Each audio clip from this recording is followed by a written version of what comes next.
ปีคริสต์ศักราชไป25เดือนออกตุลาเลยมา29วัน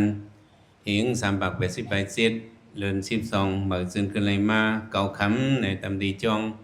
กองมูทัดเวียงเสนวีเนี่ยเป็น เจ้าตะนาวเขาเฮ็ดเป็นป้อยดูด้านสังกันกระถินเสียมกาทับกรรมย่อหมุนเสียเจ้าเขาหาตนหาปลาพระเจ้าเมืองปลาเสียสุขำเสียปิ้งอ้อยเสียหยานนอเลยเสียกองมูทัดหาปลาดังดูด้านสังกันกระถินในเงาเจ้าตะนาเฮาพี่น้องธรรมบิกสุยจุ่มหอประธานน่ะเนาะจุ่มหอประธานตั้งหมดตั้งเสียงมาพี่น้องลาเชียวให้เลยพี่น้องที่ซ้ำที่ไกลเลยมาร่วมกันเลยเฮ็ดเป็นเงาเจ้าตาหน้าดูด้านสังกันกระถิงและทับกรรมโยมุนไหนเลยว่าเป็น การดีกุศลอย่ามากาสูงได้ว่าจำหนังขิงและข้าวนั้นเมื่อด้านวันในตะเกาเขาเลยมาเฮ็ดเป็นป่วยดูด้านสังกันกระถินแนวสังการหังก็กระถินนั้นมันลูกดีข้อความป่านี่เห็นว่ากะทินาเนี่ยนั่นสิมาเนาะกะทินานมามันป่องว่าหังเนี่ยป่องว่าการอันเฮ็ดตั้งดูตั้งตานอันไหนพระยันแต่พิสิกาพวกถาเขาว่านี่เป็นการลีเข้มเตสาธุเนี่ยอันเป็นพระยันแต่พิสิกาพวกถาเขายองย่อแหละอันในห้องว่ากะทินาเนี่ยอันในดูด้านสังการเนี่ยก็สองห้องว่ากะทินาสิวราเนี่ยถ้าว่าสังการกะทิในเนี่ยทำดีเลยเป็นสังกันจึนเสือในต้องไว้อันในคอหนึ่งสังกันจึงก็สังกันจึนเสือในบอกว่ามันเหมือนจึงผลลูกเหนือกลางหาวตกมาในเม็ดผลอันลูกเหนือกลางหาวตกมาในสองจึนเสือนำนั่นมันรอฝนมุกหางอิดจึนเสือนั่นมันรอหางอิดสังกันกฐินนี่ก็จะเลยเป็นสังกันจึนเสือว่ะปุ่นดาดีจองกองมูทัดในเนี่ยตะกาวเขาที่เลยออกเสสัทธาหั่งกล้วยเลยมาดูก็อย่างชื่อว่าเจ้าเขาดีเนอร์กองมูทัดในกัดตึกโซนตะกาวเขาสินวีเฮ็ดอินเเฮาเนี่ยไปมีสังกันกระถิ่งอีเดินในเมื่อเพิ่นเดิมดูจ้องเฮาเนี่ยที่เลยนาเฮียงตะกาวเขาด้วยพอเป็นอะไรจึงก็มาหลุมมาดันกองมูทัดเอาเลยเนี่ยพวกเจ้าเขาสิป้ากันเราลาจึงเนี่ยอันนี้มันจึงใช่อันนี้มาเฮ็ดเป็นสังกันกระถิ่งเนี่ยมันไรก็มันเนี่ยสังกันกฐินในที่ไรเหมือนเจ้าหนังมีดฝนลงลูกในกลางเอาตกมาจึงเสือนั่นในเจอตะกาวเขาก็เป็นสถานซ่อนย่ำไม่เลยเขากัดดูกองมูทัดปีในเขาเจ้าตาหน้าสังกันกฐินในจ้องเลยเสียมวานะในเลยเป็นสังกันจึงเสือหมายหนึ่งหมายสองอันมาหลุดด้านสังกันกฐินในมันเป็นการล่าตาหน้าในแต่เลยต้องไว้เทียงคอหนึ่งเป็นตาหน้าหังก็กาลีนาจานันดีอยู่พระบิณฑก็จึกส่วนไว้ที่นั่นสกิสตาหน้าสุดนั้นอันเป็นข้าวยำหลุดด้านจอมขิงจอมข้าวนั่นกาลาตาหน้าในอ่อนกันหลุดด้านเลยว่าพ่อนี้มันปันเจิงคือในเขาเลยจำเขาเฮ็ดแมนจอมขิงจอมข้าวมันเนี่ยเขาหลุขิงและขิงนั่นกว่าหลุข้าวซ่อมในก็ข้าวซ่อมในหลุซ่อมวันก็ข้าวซ่อมวันปันตกลื่นนะหลุดด้านข้าวแตงออกในก็หลุดแตงหลุดด้านเข้าเมื่อออกก็หลุดเข้าเมื่อเป็นการลาดตาหน้ามุระจะไหนเพราะว่าเข้าเฮียงจะในสังขารเจ้าเขาออกดาวตั้งไปตั้งเขานำมาหลุดพ่อเมื่อเขาจะต้องไม่เนี่ยเป็นการลาดตาหน้ามักส้มมันมักเสียบวันเขาจะเคยกินเคยซุ้งเขาหลุดแมนขิงเป็นข้าวมันข้าวหมักหลอดออกก็หมักหลอดเขาหลุดได้เป็นการลาดตาหน้าข้าวหมักเมาออกก็หลุดหมักเมาได้เป็นการลาดตาหน้าเขาหลุดด้านการลาตาหน้านั้นเนี่ยพ่อหลีมันสัมปันซึ่งคือเนี่ยอันเขาเลยจำป่วยพ่อหลีมันก็มันคึดขิงคึดยามมันเนาะเขาเลยจำป่วยเลยจอมปานเขามังซื้อในมันเลยจำป่วยจอมปานเขาคำเลยหลุดการลาตาหน้ามังซื้อในเท่าไม้เอาจากนี้มามักบีหลีเป็นจนในจ่องมีมันจะมักบีจะมือเจ้าพวกกลุ่มด้านการลาตาหน้าในมันมักมีจะมือเจ้าก็เปิดเลยขี่รถเขาเลยขี่รถเปิดเลยขี่อยู่เฮิร์นลีเขาเลยอยู่เฮิร์นลีมังซื้อในเป็นการลาตาหน้าเลยเนาะเขาอายุเขาพวกป้วนเอาจากนี้เลยมักบิลีเป็นซึ่งก็มันจังมีการลาตาหน้าเนี่ยมันซึ่งนั้นว่าเขาเป็นลูกอ่อนก็เคยยิบตั้งดึกลูกอ่อนเขาเลยเจอเต็มทวนเขาเป็นลูกเฮียนก็เคยยิบตั้งดึกลูกเฮียนไหลควายเป็นการลาตาหน้าแต่ว่าการลีนาจานันเตดีเขาหลุดด้านสังกัดกฐินนี่ก็มันก็เป็นการลาตาหน้าเลยหลุดข้าวย้ำเลยล่ะเนี่ย นั่นก็1 ปีในข้าวยำดูด้านกระถิ่งใน1 เดือนว่านี่1 ปีในหลายเดือน1 ปีในหลายหลวเอานะ1 เดือนก็กระถิ่งในเนาะข้าวเดือน11ลอง1 คำต่อถึงเดือน12โมนในเป็นข้าวยำใน1 ปีในหลูไรใน1 เดือน1 ปีในหลูไรนั่นแหละใน1 เดือนใน1 เดือนในปุ่นตา1 จ้องนั่นในหลูไรเสวันเนาะเหลือน11ลอง1 คำต่อถึงเหลือน12วันในวันเออตั้งก่อนแบงตั้งเจ้าคอยอุกันในหลูไรใน1 เดือนในหลูไร1 วันหลายวัน1 ปีในหลูไร1 เดือน1 เดือนในหลูไร1 วันนั่นก็หลู1 วันนั่นจ้องในซ้ำหลูไร1 ปอกหลายปอก1 หลายตัวอย่ามีกระแสหน้าชูมือใส่2 ลืมมือ1 ปีในหลูไร1 เดือน1 เดือนในหลูไร1 วัน1 จ้องในหลูไร1 ปอกทำไมสังการอันนี้เลยมาหลูต้านไหนอันนี้เป็นสังการกระถิ่นในมีสังการ3 พื้นเนาะสังการโกเวสังการเลี้ยวสร้างปึงใน4 พื้นในหลูไรอยู่กำพองให้หลูตั้ง3 พื้นด้วยกับอันเจ้าเขาเดียวกับขิ้นกระถิ่นทอดกระถิ่นนั่นได้เอาพื้นเลี้ยวไว้เนาะนั่นก็สังการ3 พื้นนั่นก็ซ้ำหลู1เอา1 พื้นไงขิ้นกระถิ่นเนี่ยเอาหลายพื้นเอา1 พื้นไงสังขยานมีหลายป้าก็อันเดียฮับสังการกระถิ่นเนี่ยก็ซ้ำฮับ1 ป้าไงหลายป้า1 หาร 1กันมาเลยกะเหรอ1 ปีใน1 ปอกเนาะ1 เหรียญ1 ปีใน1 เหรียญ1 เหรียญใน1 ปอก1 ปอกใน1 จองก็ไม่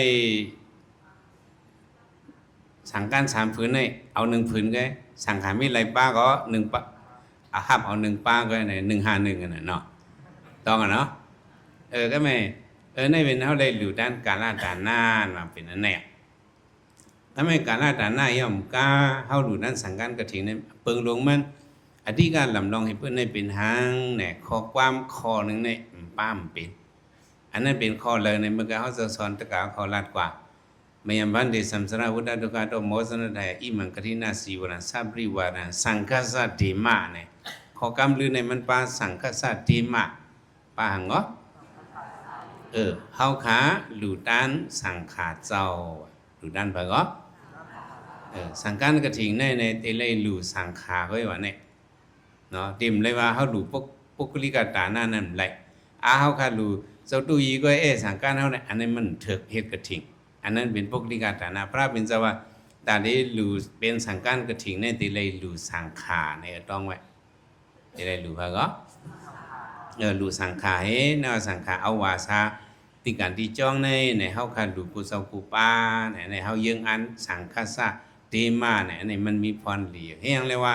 ดูด้านสังขารในมีน้ำร้อนพรหลีล่ะในพระเป็นเจ้าตื่น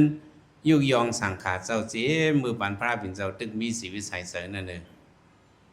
พระเป็นเจ้าเป็นพระมาในอายุมันเจ้าได้อยู่80 ปีก็มันเจ้าหัวหลายปีพวก80 ปีในก็ได้เอาไปนิพพานเอาเข้ายำเก่าพระเป็นเจ้าเก่าเจ้ากรมาโหตราในก็มี45 ปีก็หลายปีเพราะมันพระเป็นเจ้าเอาไปนิพพานอยู่ในตลาดในพระมันจังห่อหลงเข้ายำโหตรามี45 ปีก็หลายปีมันจะตัวหันว่าศาสนาให้พวกมันเกิมยืนหนึ่งกับวันตามเมื่อนานั้นอันเดสืบเอาตราเก่าเพเตอร์ในที่เป็นเผยมันจะว่าที่เป็นสังขารเจ้าเนี่ยว่าที่เป็นพระที่เป็นสังขารเจ้าย้อนนั้นเลยมีหน้าก็จะมีมาหลู่สังการที่พระเป็นเจ้าที่เมืองกบิลวุฒิพ่อเมืองพระเป็นเจ้ายอคิงเมืองปอกอันตั้งนั่นมีหน้าก็จะมีเอาสังการมาหลู่พระเป็นเจ้าข้ามีหน้าก็จะมีพรหลีกุศลใหญ่เลยพระเป็นเจ้าว่าสังเกตุนก็จะมีตีฮีมีหน้าก็จะมีหลู่ด้านปันสังขารเลยในเสื้อหลู่สังขาวะมีหน้าในอันเคยหลู่พระเป็นเจ้ามันเป็นเมนมพระลูกเนาะมันเป็นเมนมเจ้าสิทธาเนี่ยเจ้าสิทธาในเกิดมาเลย7 วันเมเตเตงเจ้าเมขินเจ้าในอายุ7 วันเนาะลองเจ้าเลย7 วันในนั่งสิริมาใหม่ในนอนเพก็ไปแล้วแหละมีเมนมในเมนาก็จะมีในมันก็ดึกเลี้ยงลูกใจเลย14 วันใจหนันตาดึกเลย14 วันมันก็เอาเฮ็ดลูกเก็บมันเนี่ยมันจะเป็นเมนมนั่นเนาะก็วันนั้นมันไข่ลูกเมนมในไข่ลูก ปันลูกก่อนเป็นพระมาในยังอ่านตัดเจ้าเลยขาต้อยเฮ็ดมาย่อมมาขาในไม่น่าหลูบันสังขาแลในวันในใครไม่น่ามีพรดีอย่างในพระบิณฑบาตซึ่งสังเกติงนี่อหินสีว่าปุสิตอปวิสติสังโฆสะ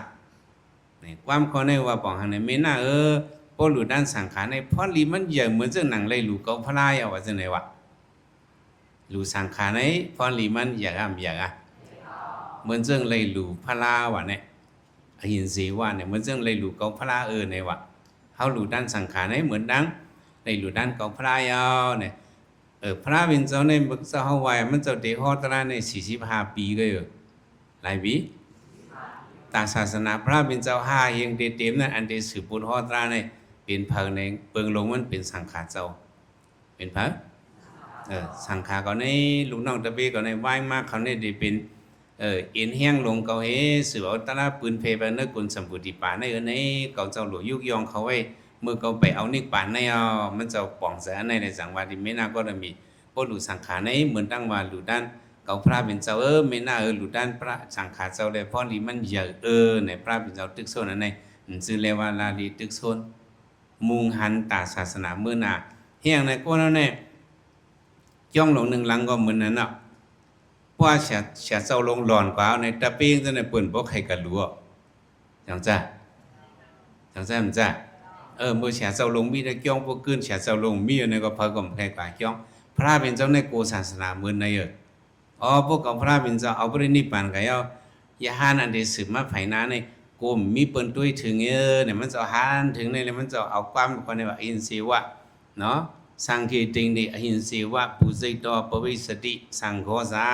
พอหลุสังขารในเหมือนดังหลุตัวเก่าพระเป็นเจ้าอย่างไหนมันจะสื่อความไว้ห่างลิกย้ำจะปันไว้ปืนเฮาเนี่ย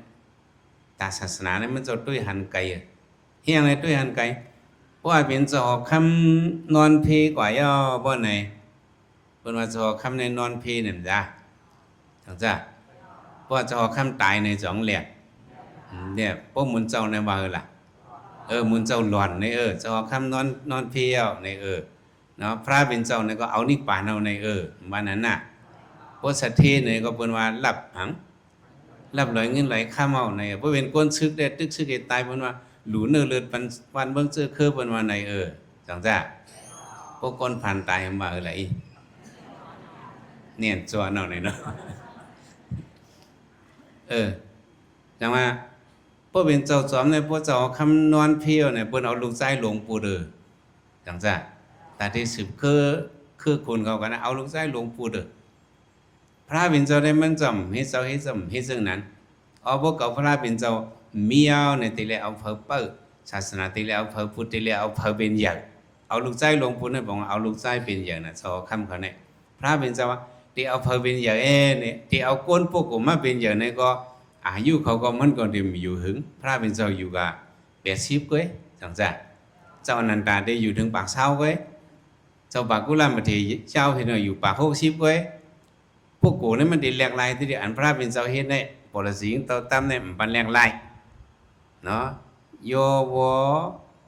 อนันตามายาธรรมโมสะวินิโยสะติสิโตปัญญโต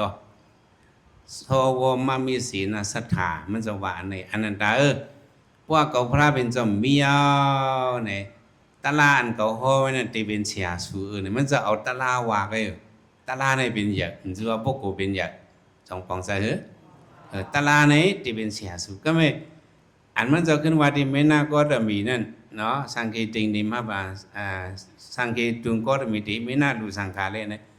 ที่เอาตะลาขึ้นมาห้อนั่นจะเป็นพระเป็นสังขารไว้น่ะเป็นพระในต่อถึงวันเมื่อในเนี่ยศาสนาพระเป็นเจ้าเลยมา2560หรือในพระเป็นเจ้าว่าไว้สังขารเจ้าในยาวที่สืบล่ำตามเอาศาสนาก็พระเป็นเจ้าเฮืองเนี่ยก็พระเป็นเจ้าล้วนกว่าก็ให้ตะกาเขาไว้น้ำนักหรือสังขารเจ้าเนี่ยมันจะว่าให้หรือวันสังขารเนี่ยจะว่าไว้มันพวกกูเป็นเปิงลงจะเอาตะลาเป็นเปิงลงอันที่สืบเอาตะลาปืนแพ้ปันได้โลกกำพาสัตว์ว่าตั้งสิ่งก็เป็นเพิงในเป็นสังขารเจ้าเป็นพระย้อนนั่นแหละเหมือนในเฮาเลยหลุดด้านสังกัดกฐินในเฮาหลุดด้านสังฆศาสตร์ตีมาในเฮาสืบสายเจอศาสนาเนี่ยสืบสายเจอพระ ในเฮาปกป้องศาสนาในเป็นนั้นเนี่ยเฮาว่าพวกเฮาปังเกี่ยวปังน้ำเฮาอย่าเปิ้นกันว่าพุทธศาสนาสิลันติเธอดูในสองว่าให้ศาสนาพระเป็นจำมันกึมยืนถึงเนี่ยเฮาว่าเอาหลายๆก็มันอย่าเฮาได้ไล่กำเทียมเนาะตะกาเขาได้แล้วโคของสีเปิงกำเทียมมือซึ่งทับกับยกมือเฮาเจ้าขอหาป้าเนี่ยเอาโคของสีเปิงกำเทียมเนาะโคของสีเปิงนั่นเป็นอันมันเขาวางซาวุดหนีจะมายีในสีอันในซาในเป็นหลูเขาซ่อมพักซ่อมน่ะวุดในหลูผาเหลืองสังกันน่ะหนียีในเป็นหลูการจ้องของแสงตีอยู่ที่เศร้านั่นน่ะจะมายีในอียดเอียในโคของสีเปิงอันในเฮาเป็นเสาตาหน้าเอามาทับกับยกมือเสียเสาเขาในเนี่ยอามากันสะดุวิเศษตายกับดาริทะแค่ตอนมันหมายต้องว่าให้คาตกาวเขาเป็นเจ้าตากตาหน้าอันหลุดด้านโคของสีเปิงดีจอเขาในเสกำในมันป่องมาเสนอทับกามันนะหรือหูดีป่องมันเนาะหรือหูดีป่องมันอะไรเอาโคของสีเปิงผิดหมอกไว้แล้วบนในเจ้าเขาก็หับคำถึกยาในผมซื้อปีน้องซื้ออูเฮาเมเฮาออกคิงในไก่ย้อนลูกขามซึ่งในมันแคมลงแห้งในพวกแห้งย้อนจ้าน่ะเปิ้นหลังจีวะจังซ่ะหนอลองเจ้าตั้งน้องใจเป็นยาซีข้าเจอกันตราดีมผังน้ำกังกะชินข้าเจ้ามันน่ะคนนักกาอยู่ในน้ำนับยามันเป็นน้องใจอ่อนมันน้องใจหนอลองปลาเป็นเช้าเนี่ยเพราะมันหนังตาลาเนี่ยนักกาเนี่ยมาเคียนตัวมันเนี่ยเอาหยาบกลางลงมุ้งปัญญาซีอ่อนเนี่ยยาซีอ่อนเนี่ยทำโกงูน่ะให้พวกหันงูเนี่ยจะไม่เรียกมันโกเนี่ยหันนักกาลงแค่ตัวอย่างเนี่ยมาโคตรข่อยใส่มันโกสมบูรยอมว่ะผันพวกใครไปเท่านั้นกว่ากันลาพี่ไอนักกาลงมาโคตรข่อยบันคานน้องได้ฆ่าโกน่ะพี่อารมณ์มันแค่เอากู้สู่เอากู้สู่ก็ฆ่าโกน่ะฆ่าที่เลยดื่มหู้เนี่ยว่ะทำไมพี่ไอว่านักกานั่นมันหักสังสีเปิ่นมันหักเสียงที่ก็โหงเนี่ยเสียงบัตตเมียเสียงเหลียงนั้นมันหักไอ้เปิ้นอ่ะพวกมันหักพวกมันใครนักกานั้นมาไอ้น้องไม่ย้อนอันนั้นเลยนะว่า นักกานั้นออกมาที่มาจูเสียเสียนักกาเขาเคยนักกามันนั่งไว้มันนักกาเขาเคยเสียงเหลียงมันนักกาไปกำเหลียวอย่างพวกมันนักกามีอะไรขึ้นอังออกมาเนาะตึกมีอยู่เนินนำไว้เสียนักกาเขาเคยเสียงเหลียงมาย้อนที่นักกามันออกนำต่อถึงวันเหมือนไอ้หัวพวกย้อนน่ะในเปิ่นไปเนาะผมซื้อพ่อแม่พี่น้องออกคิดในมันไหลอ่านหนากันเลยย้อนนำในมันไหลเนาะผมฮู้เรื่องมันนี่ผมฮู้ลองวินนี่น่ะอันเฮามาทำกันในเฮาลองวินนี้เฮาก็เอาโคของสีเปิงผิดหมอกไว้เจ้าเขาแค่นดอกหลวงมื้อแล้วก็ลาดปันสิกำคาอันนี้ได้เป็นเสียตกาจำเจอกันนั่นได้อยู่ลูกคำกันก็ไล่เอาก็ไม่ได้เนาะมาเซียนวีได้อึบเขาก็ไม่ได้โจมเตียเนาะเฮาเลยหรือด้านสังขาเจ้าในสังฆสัตติมาในหรือสังขาเจ้าหรือบ่ก็พอหรือยอในสังการเนี่ยเฮาเจ้าเขาได้แลรับเอามาฝุ่นพรตะกาเขาได้หรือสังการกฐินในสังฆสัตติมา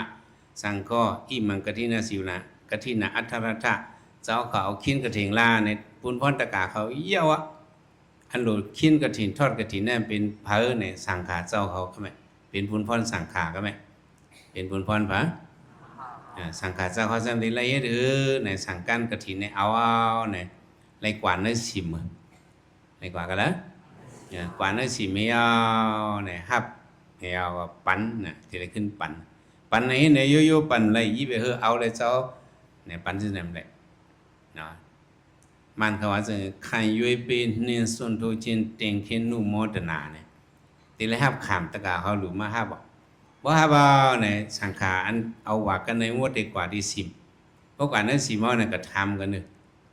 เฮาขาเลยมาสังการกระถิ่งอันจึงใส่เหมือนหนังฝนตกในกลางหาวนั่นเอาค่ะหรือมาสังขาครับเอามาค่ะสังการในเจ้าเหลอหลูเต้ๆฮับเอาคะแลเจ้าเหลอหมายนึงเนี่ยติเลยป่าซาบันเจ้าอันพันสิเปิ้นสังการกระถิ่งเนี่ยเจ้าหังเจ้าอันผ่านสิเปิ้นสังการยกให้เปิ้นเจ้านั้นอาคาสังการมีการมีเพิ่นก็เมื่อว่าสังการขาดตักไว้มันมินกว่ามีเอาในสังการก็มันมินทีเดียวนี่ส่งมามิน เปิ้นลักกว่านั่นน่ะบินนั่นน่ะสังการก็บ่มีว่ะสังการข้ามบินไปแล้วนี่ว่าข้ามมีสังการเป็นเหมือนจ้างอ่อนก็ค่าย้อนรับเอากันติเลยปันเจ้าป้านมีหังนั่นน่ะก็เป็นเจ้าฉาลงก็ได้เอาในไล่ก้อย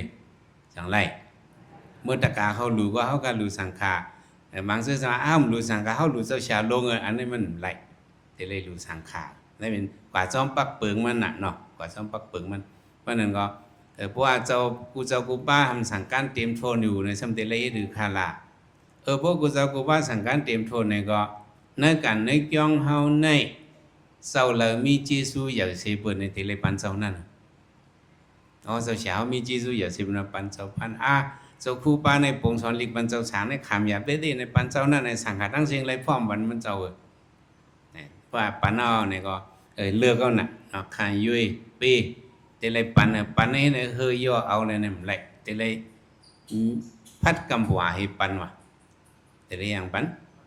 พัดกำบัวญาติกำบัวนั่นบอกว่าให้สังขาหุเอปันสุนาดูเมบันเดสังกอเนี่ยปันสังขาหุเอสังขาเจ้าถ่อมก้าวก็เดียวสังการในกระถิ่นในจุนมันเจ้าป้าในควาในลายจีมันในจุนปันมันเนี่ยมันชื่อว่าเฮยย่อปันจุนเนี่ยไหลเลยญาติกำบัวให้ปันเนี่ยแต่ว่าสังการกฐินในกำพองว่ามันเขาได้ว่าเนี่ยติ่งกันเนี่ยมาจีเนี่ยจ้ะเนี่ยติ่งกันเนี่ยจ้ะแต่เขาก็สมมุติป่องมันเนาะแต่เขาก็สมาสังกันหยับนี่ที่ได้มันสิเนี่ยติ่งกันเนี่ยมันเป็นตาเนี่ยเด้อตาวนบุตาเด้อญาติน่ะอีสานญาตินะญาติในบอกว่าปันหูขายาวบอกว่าจังได๋อติเบบาเรพยาญาติเอสาญาติเอาอติเบบาเรพยาเฮาค่ะปันหูอันในเอาที่คาในญาติในลูกที่ญาตินั่นเองเป็นมาญาติญาติสีวราลูกที่ญาติสีวรานั่นจังว่าญาติงกันว่าจังได๋เพราะเป็นความตายหรือว่าสังกันญาติในหลวงปิกซบซื้อป้าเพชรเฮาว่าสังกันหยาบในว่าก็ก้อยที่ป๋องเปิงดิเด้อกับเพียววันนอกติงเขาเรียกต้นปริษาห้อยสังกันกบลงห้อยต้นปริษาซะไม่ยังผ่าไม่ปกให้เงียบไว้เงียบไปห้อยจับต้นปริษาเข้าในกันอุบกันหน่วยสังกันหลงนั่นอันเอาไม่เงียบไว้นั้นเป็นสังกันหยาบมันใจมีนั่นญาติสีวราสังกันญาติเอาญาติคำว่าให้แล้วพัดให้แล้วปันในห้องว่าญาติสีวราเนาะก็ไม่ว่าเจ้านั้นคาได้เอาสังการ3ผืนนั้นเอาผืนเฮาว่านั้นคาได้เอาสังการลงอิมันสังฆติงกฐินอัตตรามิคาเบได้เอาสังการลงในเฮ็ดเป็นสังฆกฐินในมันเจ้าฮับเนาะคายยุยปีนิสุนสังการกบอันเก่านั้นติได้ซุนเป็ดเนาะซุนเป็ดเกี่ยวก็โทนะติได้โทกับเป็นดูกับเป็นดูกรมิโทกับเป็นดูให้สังการในติเลยสังการในหมอกดานึงมามุนเจ้าในติ่มในนุงอันหมอกลงพระบิณฑบาตควางในติเลยยาให้สิงเปิงอีในจังในนุงนะพระเจ้าเขาได้นุงสังการมาในเอากระหลองฮือป้อแปลนฮือมาจำให้ก็ว่าเป็นดูกรมีเนี่ยเลยโทให้มันอาหยองลูอินมันมีลองซึ่งไหนจะไปใส่ติดอันหมอกนี่ก็ทำเพียงโทกับเป็นดูนะให้สังการในต้องเนอะเขาเป็นสังการมวลเจ้าเมื่อปานพระเป็นเจ้าได้สังการปรเปิกเขาคือสังการเตกะต้อนเขาสังการเจ้าย่านเขามันเหมือนกันหมดมึงกะลาเนี่ยมีปองเจ้าย่านเขาเฮ็ดเตกะต้อนเขาเฮ็ดติ๊กที่เขาเฮ็ดสวนเปิดตั้งเฮ็ดสวนกันไว้เมืองกะลาเนี่ยก็สวนให้จึงปานพระก็มีสวนหมดเจ้าเขาได้กึดโคเฮ็ดพื้นติ๊กที่ก็กึดโคเฮ็ดพื้นพาปอดก็กึดเฮ็ดพื้นเป็นเจ้าเมาห่อในหมดคำห่อหังคำห่อหังเขาเป็นเจ้าเมาห่อเพียวมาดิจ้องเนาะเฮ้อเป็นอะไรอย่างติ๊กที่เราในมาดิจ้องข้ามซื้อติ๊กที่ค่ะข้างญาโจรมีหังเจ้าในว่ะอาโลซึ่งไหนก็มีก็ไม่ก้นซื้อเขาขึ้นยอบเลยโจรซึ่งนั่นว่ะยอบเลยโจรซึ่งไหนขึ้นเอาสังการมาปันดิจ้องติ๊กที่เขาเป็นสังการเขาก็เป็นสังการเขาสังการเบอร์ต้องสังการเนี่ยพระเป็นจะหลุดได้โทษก็เป็นดูนะจะได้เฮ็ดให้ที่หมายต้องก็ซื้อเฮ็ดให้สังกันมาลูกก็ซื้อในห้องวะก็ว่าเป็นดูในเมื่อก่อนได้เปิ้นมีมินตาเต็มนั่นน่ะเลยเอามือไม่เขียวเนี่ยมือไม่เขียวให้เอาค้อนอ่อนไปเหลี่ยมๆปุ๊กๆนั่นเองค้อนไปปุ๊กอ่อนนั่นเอง เอาเมื่อไม่เขียวตั้มเสนอสังการเนี่ยเอาข้อนั้นจำเนาะเอาเข็บไม่สังเกตตอกเนี่ยก็มันเมื่อไม่เขียวในอย่างมันออกให้มันหล่นเสนอสังการในห้องก็มาไปดูบนนี้นั่นทั่วนี่เป็นการมุนเจ้ากับเขาเนาะเรียขันยุยเป็นสุนทรชินตินมันอัตตังอธิษฐานได้เป็นสังการโกภาอีมันสังการในได้ถามมีขัดตังได้เป็นสังการโกภาได้ไว้นั่นเรายามมันเอาในเนาะอิงขินก็ไม่มันขึ้นข่าวสังการโกภในเฮ็ดเป็นสังการกระทิงอะไรเพราะมันเฮ็ดยาวในสังการสกสาธุเว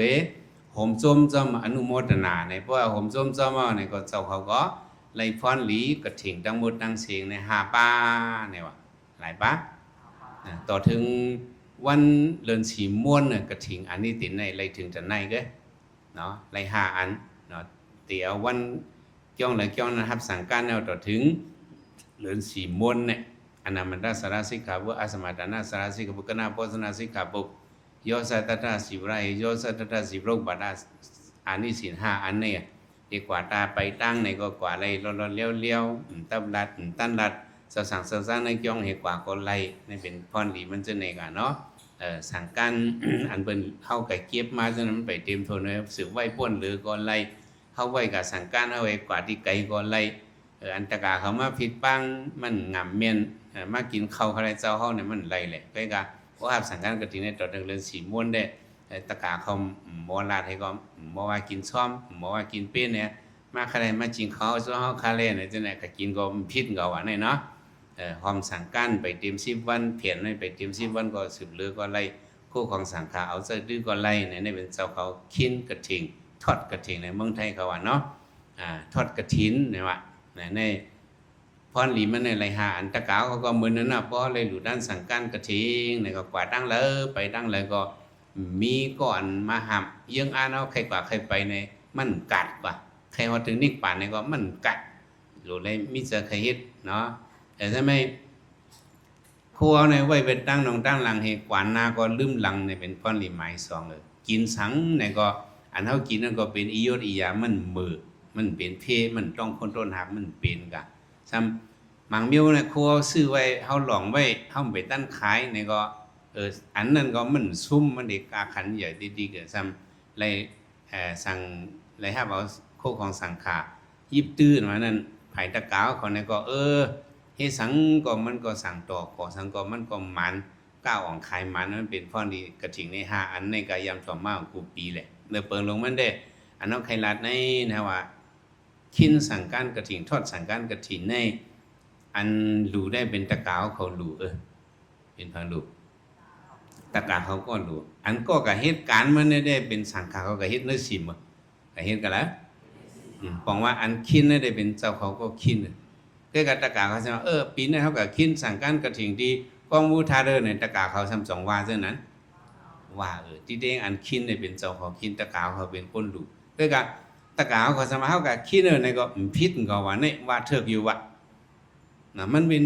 ความสอนดีสอนนี้ทำมาเนี่ยมันมีกรณูภาษา5พลูภาษา5ฉะนั้นมันมีพอเอาความไตว่าความสวยเนี่ยมันมีความสวยโหสวยห่างเนี่ยมันมีล่ะต้องมีมังมิ้วในเลยช่วยเอาที่แดงมันเขาได้ถามได้พี่น้องเขาเช่นวีถามได้กูก่อนนะจะรับตาก็มึนตาเขาได้ถามด้วยอินเนาะเขาได้ถามด้วยสุดตอบมันแม่นๆนะพี่น้องเขาเช่นวีจ่องยำหุงข้าวจ่องยำหุงข้าวอันสูหุงนั่นเป็นข้าวสุกข้าวสารนะ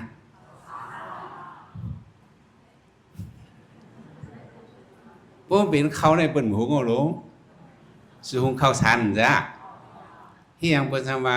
สูหุงข้าวว่าถามมันซ้ำปองกันหนึ่งจือล่ะพอผมถามลงสูหุงข้าวสารเนี่ยว่าจะมันถามในมันไปหางเขาเอาพรมันนั่นน่ะพระอันเป็นพรมันนั่นเฮ็ดเป็นเปิงลงอันที่เลยกินเนี่ยเขาได้เลยกินข้าวแหละจังจ้ะ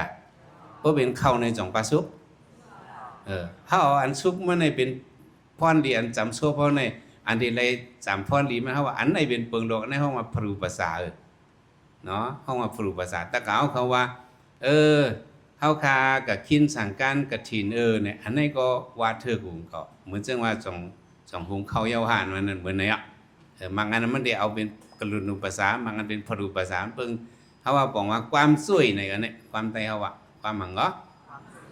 ตะกาวเขาว่าเขากับคินสั่งกันกระถิ่นที่จ้องนั่นจ้องนั่นเลยในก็ว่าเธออยู่ในนะสองว่าเธอในเขาไหลพ่อหลีสั่งกันกระถิ่นเพราะเขาเลยหลุไลตานอันว่านั่นสัทธาศีลสุตตาสากาปัญญาปินซาพระพ่อหลีหาอันนี้เด้ผ่ามือตบหนังลิ้นเนี่ยรอดเขาเดินไหลอ่ะเนาะเขาไหลเมื่อในเขาไหลอย่างในเขามีสายศรัทธาเลยเขามาหลู่เขาอยู่พ่อหลีพ่อให้กรรมเลยเขามาหลู่เรื่องสายศรัทธาเนี่ยสองมิอันนี้เปิ้นเกิดปันซื้อเกิดเอาเนื้อเสือเขาอ้างกล้วยอันนี้แต่ได้หลู่ต้านสั่งการกระถิ่นนี่ก็เปิ้นมาชนซื้อเนื้อเสือตะกาวเขาปอมานี่เป็นสายศรัทธาสายศรัทธานี่เป็นสายกุศลเป็นสายหังก็ไม่ศีลาในก็เลยกู้สู่รู้ตะกาวเขามาขามศีลเข้ามานั่งหลูนั่งตั้นเหมือนในศีลเขาสองหักหลายเส้นหักให้เส้นเป็นก้นศีลมันเนาะทั้งจ้าในศีลาก็มีสู้ตาตั้งหูตั้งหันก็ไรเลยมันเลยมาถ่อมตาลาสองไรตั้งหูลองสังการกฐินในเป็นในสู้ตาในก็ไรซากะสากาพี่ซ้อนหรือด้านก็เฮ็ดแหละมื้อนี้เนาะพี่น้องมาเนี่ยก็สองเล่งเข้าเล่งสังฆาเจ้าเขามาเนี่ยก็สองเล่มซ้อมเป็นในเป็นสากากุศลในไรเอาน่ะปิญญาในก็ไรก็ไม่ที่ไรเป็นปิญญาหังวิปัสสนาปิญญาถ้ากล่าวเขาปิญญาหังเนาะในก็หลุเลยใส่เนื้อใจสัพเพสิ่งขรานิสังขารทั้งสิ่งมันเตียงในลูกปองเสตะกาวก็เฮ็ดต้นเงินดูให้มีมันห่างดีเกี่ยวจังได๋จังซั่นก็การต้นเงินในห่างดีแต่ไหนในมันกึมนกยุงคำในบ่เพียวดีเกี่ยงปิงติโหง